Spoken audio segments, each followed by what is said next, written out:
Bonjour à tous et bienvenue pour cette nouvelle vidéo de la newsletter de Tilsit. Cette semaine, nous allons lire la Sidra de Nassau, dans laquelle nous allons lire un texte qui est tout à fait particulier et étrange, qui questionne, qui parfois révulse, en tout cas il questionne. Il questionne sur la notion même d'équilibre dans le couple et plus que ça, sur la manière de percevoir et de vivre la culpabilité d'autrui. Nous avons un texte qui est tout à fait étrange, qui est celui de la Sota, cette femme qui a trompé son mari, ou en tout cas qui lui a fait croire qu'elle l'a trompé, et cet homme qui a l'interdiction de continuer à vivre dans le doute, il ne sait pas si elle l'a effectivement trompé ou pas, en tout cas il lui est interdit de continuer à nourrir ce doute-là. Et alors, il doit l'accompagner chez le Cohen, qui lui fera boire une potion qui révélera si effectivement elle l'a trompé ou pas. Et lorsqu'il accompagne son épouse vers le Cohen, il devra présenter une offrande, un dixième d'épha, lorsque c'est souvent le cas d'ailleurs lorsqu'on apporte un sacrifice. Et là, ce qui est étrange, c'est que la Torah précise, et il n'apportera pas d'encens, il n'apportera pas ces éléments qu'on apporte en général en plus. Le Rav Shimshon Raphaël Hirsch fera remarquer que en général, chaque sacrifice, chaque korban qui est apporté est un moyen de se creuser soi-même, de se définir soi-même. Et plus la démarche est raffinée, plus l'oblation va être raffinée. C'est-à-dire, on va offrir la fine fleur de ce qu'on est et on va creuser notre personnalité, notre essence même, on va la creuser de plus en plus pour pouvoir l'offrir de la manière la plus parfaite auprès du temple. Et donc, on va, en fonction euh, de la finesse de la démarche, on va apporter des éléments supplémentaires. Et là, précisément, c'est exactement l'inverse. Non seulement on ne devra pas apporter de raffinement, mais en plus, la farine elle-même n'est pas la fine fleur, et en plus, la farine elle-même n'est même pas du blé. En général, on apporte la fine fleur de farine de blé, la meilleure farine qui soit, avec le meilleur raffinement, alors que là, c'est précisément l'inverse.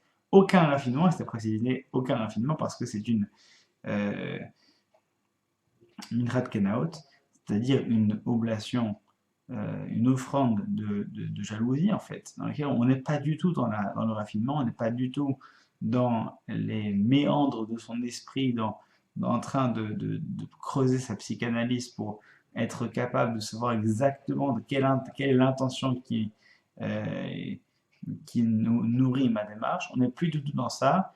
On n'est même plus dans une existence grossière. On est dans le vague, dans le flou, dans l'absence d'existence. Et donc c'est la raison pour laquelle lorsqu'une personne est à ce point taraudée, à ce point angoissée par quelque chose de si fondamental, il n'est même plus dans une forme d'existence globale, grossière. Il est dans une forme d'existence qui a besoin, ne serait-ce que non plus d'exister, mais de se définir. Et il veut savoir s'il existe ou pas. Il ne s'agit pas de savoir comment il existe, il s'agit de savoir s'il existe. Et donc c'est la raison pour laquelle il offrira non pas la fine fleur de la farine de blé, mais il offrira une farine grossière d'orge, en général, une nourriture qu'on donne plutôt aux animaux. Pour dire qu'il n'est plus dans une volonté de savoir de quelle manière il va arriver à définir sa relation si particulière, si complexe avec le Créateur. Il est simplement à en savoir si fondamentalement s'il y a encore de la vie en lui.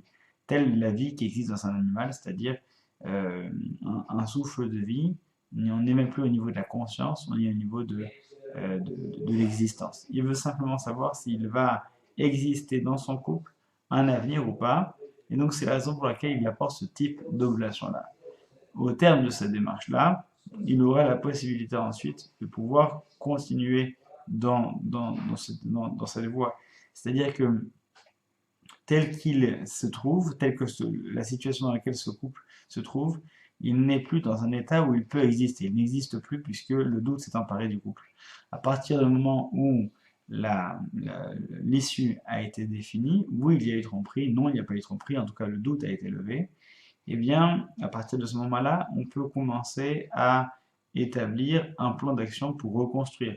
Mais avant cela, il ne peut résider et subsister aucun plan d'action, aucune forme d'existence, tant que le doute sur la potentialité d'une quelconque existence n'a pas été levé. Et donc ce texte-là nous démontre à quel point il est extrêmement dangereux de jouer avec les fondations, avec les certitudes.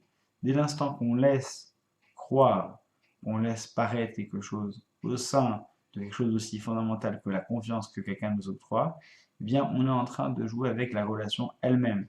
S'il n'y a pas de confiance, il n'y a plus de relation. S'il y a une confiance, il y a peut-être une relation, et celle-ci doit se construire et se reconstruire en permanence.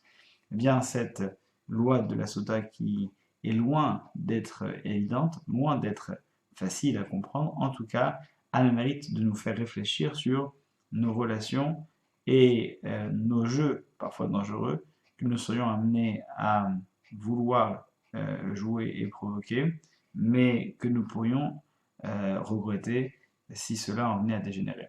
Et bien que Dieu nous aide à avoir avec toute personne, en toutes circonstances, des relations claires et jamais ambiguës, afin que nos relations soient saines et établies, qu'elles nous conduisent à d'autres relations saines et établies dans une vie qui ne souffre d'aucune ambiguïté. Shabbat shalom à tous.